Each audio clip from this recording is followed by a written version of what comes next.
Hello, my name is Horrorama, and today I have found 6 dangerous encounters people have experienced with multiple strange creatures in various locations, and will be narrating them. But before we begin, I wanted to ask that if you end up enjoying my narrations, then please do consider liking and subscribing, as that really does help the channel a lot. But without any further ado, let's get into the narrations.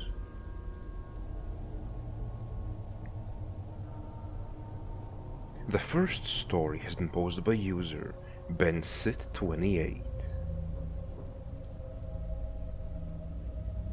So, I'm new to all this and wanted to share an experience I had back in the spring of 2018. I have had a few what could be considered paranormal experiences in my life, but this was the most recent and unnerving. I am an avid outdoorsman and love to hunt and camp around Francis Marion and Sumter National Forests. Back in 2018, I took my young son and dog out to a remote area in the National Forest to test out a new camper shell on my recently purchased truck. We found a secluded area off a dirt road, made dinner, and then parked it in for the night as soon as it got dark. Around 11 p.m., I sat up and looked out the back of the truck due to my dog growling.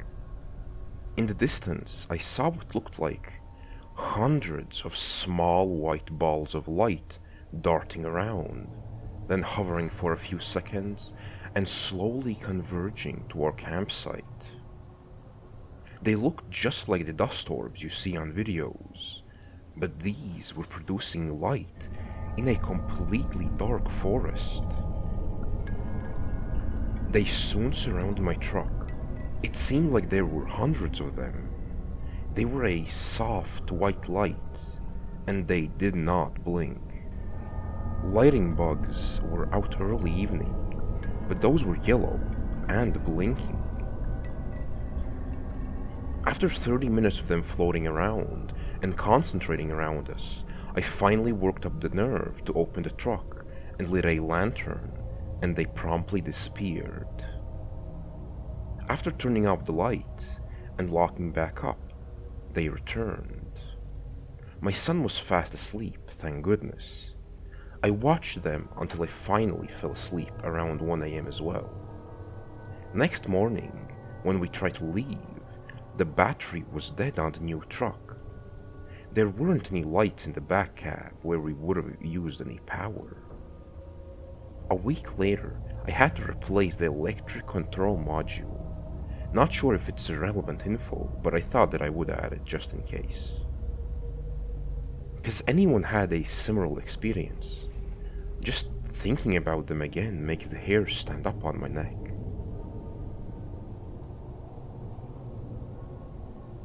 The second story has been posted by user Mooser:Gooser. I was hiking in the Catskills. I live in Philadelphia, Pennsylvania, but I come up to the Catskills fairly regularly throughout the year because sometimes the Poconos just get a little boring. I started at the trailhead parking lot where I parked my car and began walking up the same trail that I walked thousands of times. After about an hour, I started to feel kind of weird.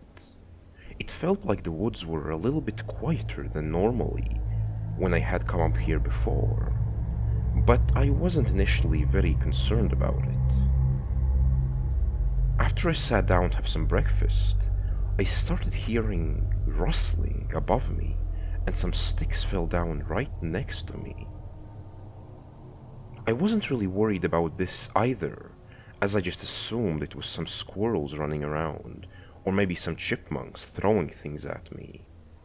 This has happened before. I finished my breakfast without incident and kept walking towards the summit. This was fairly early in the morning, around 6 a.m., so I would think there would be a lot of birds chirping and a lot of other activity. But things just kept getting quieter and quieter as I moved on. This definitely creeped me out, but I tried to push it out of my mind because I've already been hiking for a while at this point, and I'm definitely not turning around. Eventually, more sticks fell to my right, somewhat close to me, and they sounded heavier. These were at the kind of small twigs that would generally fall from squirrel activity. I went over and checked them, and these were fairly substantial. This continued to happen in a higher frequency until I finally reached the end of the trail. On my way back, it happened continuously, increasing in frequency as I descended, until suddenly it just kind of stopped when I was about a mile from my car. When I finally returned to my car, I found all of the doors open, and it seemed like a lot of my stuff had been violently rummaged through. I had a bag in there with some of my clothes in it, and this had been torn up. A lot of my clothes were outside of the car, leading back into the woods. I thought about calling the police, but I live in Philadelphia, so I knew there wasn't really anything that was going to happen. To this day, I still get freaked out when I think about it.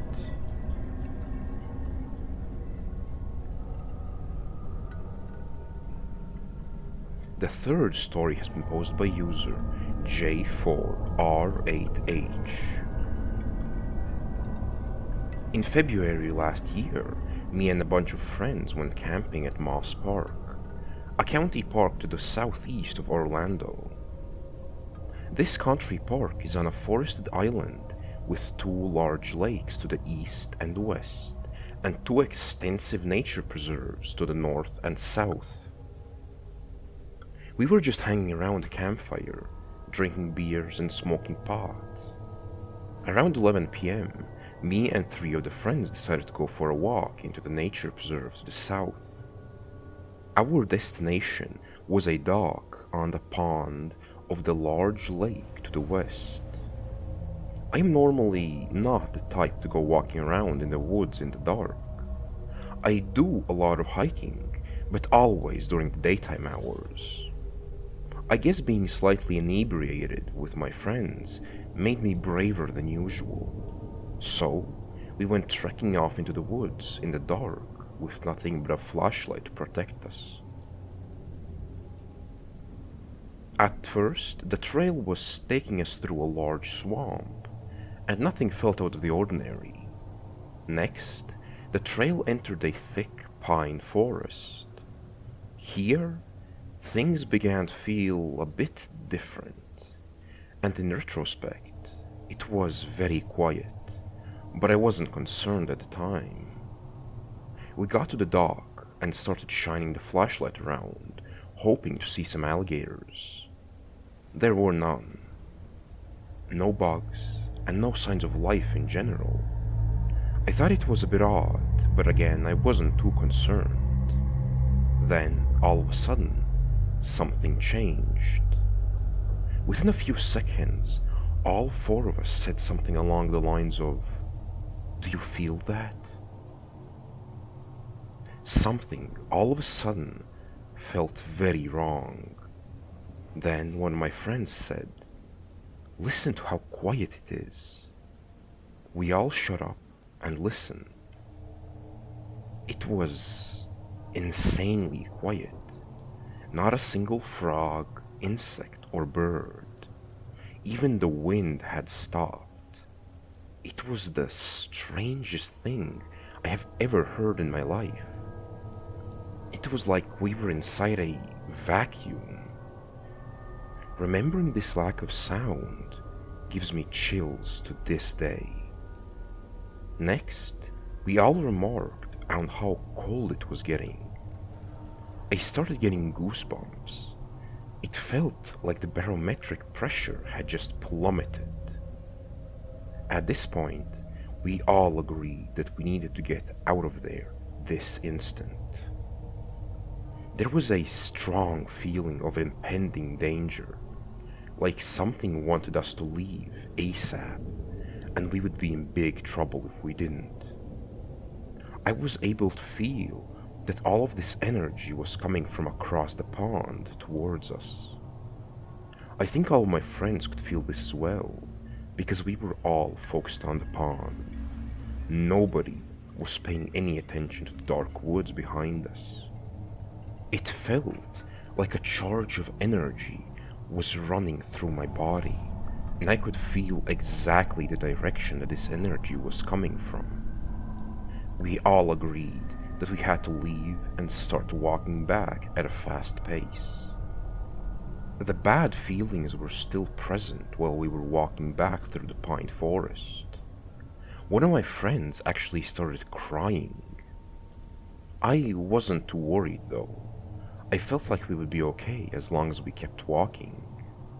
Once the trail exited the pine forest and entered the swamp, all the bad feelings were immediately lifted. It was like we had crossed some sort of threshold and everything felt fine again. I think we may have been run off by a Sasquatch because I've seen them myself on a few occasions, and I've heard that they can put these bad feelings into people, but we didn't see anything, so I can't say for sure what it was.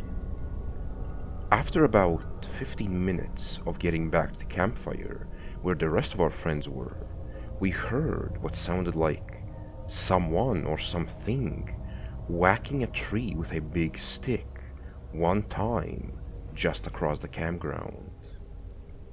This may have been related to what happened earlier.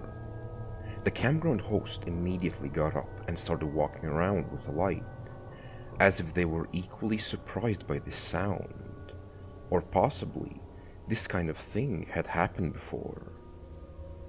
I had to leave the next morning to go to work, but some of my friends stuck around and went back to the dock during the daylight hours, and they reported that nothing was out of the ordinary this next time. I still go hiking a lot, but I am not planning on doing any more hiking in the dark. It felt like we were in legitimate danger, like whatever it was could have made us disappear if we didn't leave right that moment.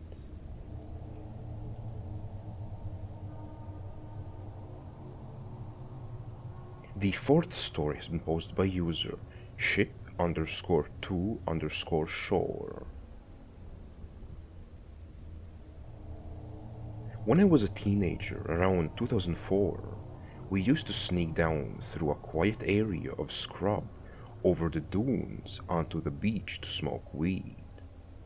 I lived in a very small coastal town on the mid-north coast of New South Wales. Typical wildlife was possums, wallabies, and maybe the occasional kangaroo. Definitely no dingoes, crocs, or other apex predators around. One night, as we quietly made our way down to the path, we noticed a shuffling and rustling sound in the undergrowth near the path. We stopped moving, and the sound seemed to stop as well. There was absolutely zero light except from some houses in the distance and the moon. After a brief pause, we decided to keep moving. We heard the rustling sound again, and this time noticed some bushes moving. We only stopped and my friend whispered, "Holy hell, did anyone else see the trees move?" And I whispered back, "I only saw the bushes." We stood there frozen for a few heartbeats. In my head, I was weighing up the option to either continue on the path or run back home. We took a few more steps forward when we heard a sound like leaves crunching underfoot. At this point, I reached out and grabbed my friend's hand, thinking that we may have been followed by someone. It was right then when I noticed that I could smell something awful. What is that?" my mate whispered to me. His voice came out so small, it frightened me even more. We stood there for so long, but probably only about a minute or two, until we heard a low groan or growling sound coming from a few meters away. Now, brush-tail possums are quite common to the area and are known to make a kind of grunting, coughing sound heard here, but they are, from the ones I've heard, distinctly higher pitched and more chirpy sounding than what we heard. This was low and a much deeper kind of sound, with some strange scratching kind of sound at the end. Needless to say, we were wordlessly scared and booked it straight back up the path the way we came. It sounded to me like a huge commotion of leaves crunching and branches shaking and crashing behind us as we ran. But reflecting on it with my adult hindsight, it definitely could have been us making all that noise. We never went back to that spot again, and would bring it up from time to time, trying to speculate what could have followed us that night. Our best theories were that it was just a bloody big possum or a person trying to scare us. The biggest issues we would argue over was why would a possum follow us, let alone down on the ground, although my mate says he saw the tree branches move as well. And if it was a person, how did they make that sound? And what was that smell? And why didn't we hear any footfall? Maybe it was just a coincidence of events, a person following us, a nearby possum growling, and a nearby dead animal stink wafting over at us just at the right moment. It still makes me shiver to think about it now.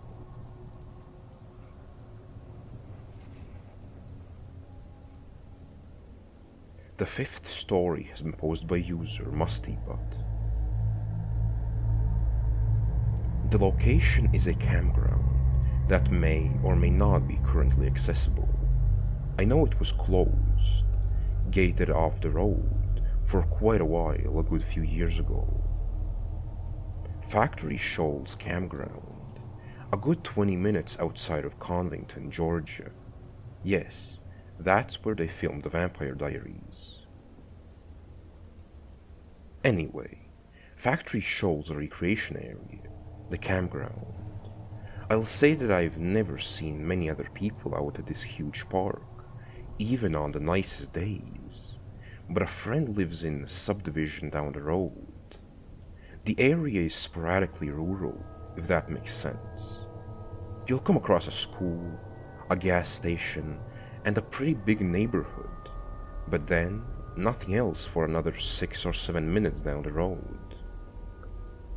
The campground is next to the Alcove River. In order to reach it, you have to drive through Newton Factory Cemetery, an old cemetery with mostly older graves sitting on the side of the road, slightly hidden by the trees, smack dab in the middle of nowhere. I've often wondered about this. Graves date back to the 1800s. Maybe illegible ones are even older, and at some point somebody says, "Hey, let's put a road through the cemetery and create a campground." So, you go down this janky road through the cemetery about a quarter mile, and here you are, barely managed campground. There's maybe 7 sites, mostly next to the river. I'm with a friend. It's a nice evening. The light bustling of the river is calming. There's only one other site occupied a bit down. No street lamps. The only light you have is the fire and your flashlight. So, when we're headed to bed, fire extinguished, it's pitch black. You can see the stars, and there must not have been a moon that night.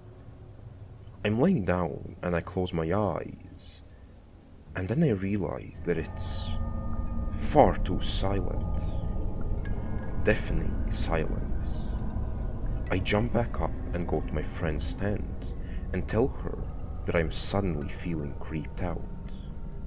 We both realize that the bugs and even the river have gone silent. For some clarification, the river is about 8 feet across and only 2 feet deep. We had commented on the peaceful lull of the river all throughout the evening. With curiosity stronger than fear, we walk over towards the water and observe a mist or fog lifting from it. We are a little anxious and don't want to get right up on the bank to see if we can see the water moving. So my friend remembers a light up fishing lure type thing that she has in her bag. She fetches it, tosses it in, and it just stands there. It doesn't flow in any direction. So, it's like the river came to a complete stop in its movement, is releasing a thick mist, and it's completely dark and silent, except for that lure and its faint red glow, barely visible through the thick mist. We both kind of start muttering that we should maybe pack up quick and leave before I see the spark and hear a gun firing not even 15 feet away from us. I shine a light for a split second before we're both in the car. It's cranked and we're tearing out of there. I didn't see anyone either from shining my light or from the headlights. And I, about to have a panic attack coming through the cemetery after that with the elongated shadows from the headstones and monuments. I did not sleep that night, even after crashing on my friend's couch. Logic tells me the quiet could have come from a prowling human with a gun, but the mist and the river current stopping? And what if whatever followed us? I didn't even gather my tent and sleeping bag before going home the next day. I luckily had placed my bag in my car for some reason instead of taking it outside, so my only loss was the small old tent, the sleeping bag, and a battery-powered lamp, and a simple camp chair. So, it's maybe a year later, and I'm in the area with my husband, and he doesn't believe me about a campground on the other side of the cemetery. It's midday, and I decide to show him. Pull up, see that the road is now blocked off beyond the graves with a sign that states that the campground is currently closed. We get out a minute to walk around the cemetery. It's a dirt road. There's a lot of kicked up dust settling. So much so that my husband asks if there's water in my trunk because he's coughing. I go get it, cursing on my breath at the thick layer of settled dust already on my precious sports car, and notice a very clean and distinct, fresh tiny handprint on my truck. It had to be fresh because I stood there and watched the still settling dirt start to stick and fill it in. We'd never made it more than a few feet from the car. There's nobody else out here. Again, we book it out of there. I know there's a legend about parking cars on hills in certain areas at night, and you'll find little handprints on the back and your car will have moved. My car didn't move, but those were legit, fresh handprints. I'm not sure of the cemetery, brings playful souls, or the entire area holds on to some type of energy, or maybe there's just some incredibly sneaky people that hang out in minimally trafficked woods and back roads. I'll reiterate that this is a part of a park, a recreational area that has grills and picnic tables about 3 minutes down the road, and I never saw anyone there the few times I visited, aside from my friend, husband, or the other tent I saw further down the river when we tried to camp. I've never gone back. I have been to other places in Newton that did give off similar vibes though. The Alcovy Trestle, Gaither Plantation, and a random church smack dab in the middle of the woods, and a creepy old gas station.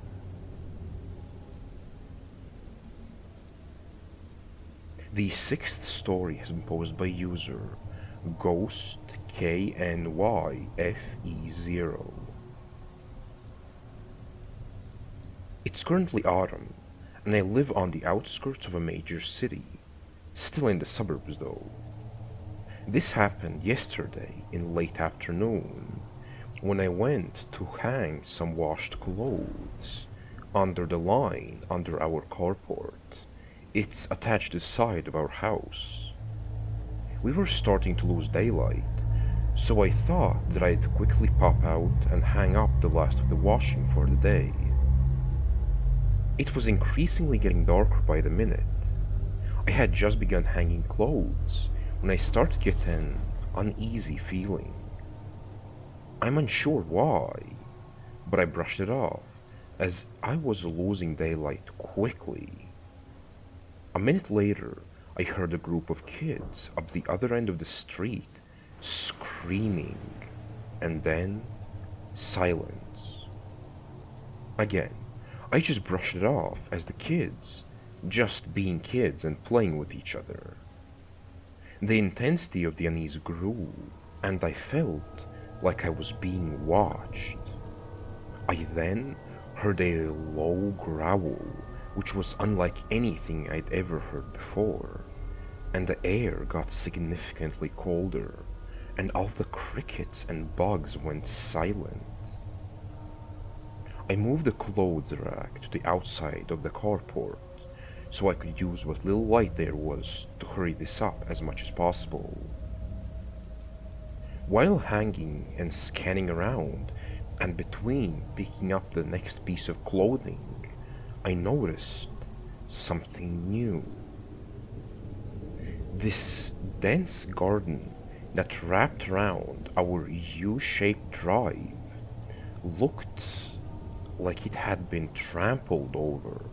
A decent bit of the entire garden was just destroyed. Then I intensely felt that I was really being watched by something, and right before finishing the clothes, the feeling started to ease off a little, and it began to warm back up like it was when I initially came outside. I was raised with big dogs, Rottweilers, German Shepherds, etc., and grew up in the rural countryside. I've heard all kinds of animal sounds, from wild dogs, foxes, koalas fighting, possums and bats, but I have never in my life heard a growl like this before, and I don't know how to explain it, but it did not sound natural. It sounded quite a bit like a dog, but something about it was wrong. Before going outside, my indoor cat desperately wanted outside, and once I came inside, she was acting completely different, skulking around, and her fur was all puffed up. She then was constantly following me around, which is not normal for her.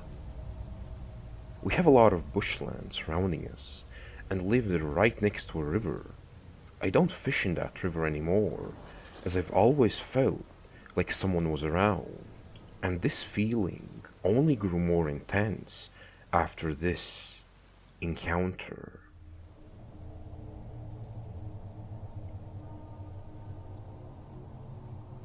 No matter where you go or what culture you study, you will find countless monster myths.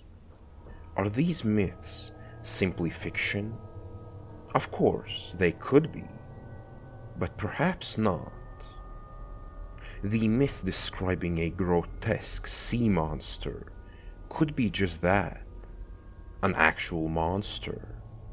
But more realistically, and quite frankly, less intriguingly, it could be a myth crafted in such a fashion to make future generations heed a very real threat through an interesting story. Perhaps the threat is a reappearing tsunami, or even a dangerous whirlpool. But that is just my theory on the reasoning behind these countless monster myths we have accumulated over our collective history, and why, in my opinion, they should be studied and not simply disregarded as pure fiction. But either way, I do hope you enjoyed my narrations, and even if you didn't, I want to wish you a good rest of your day.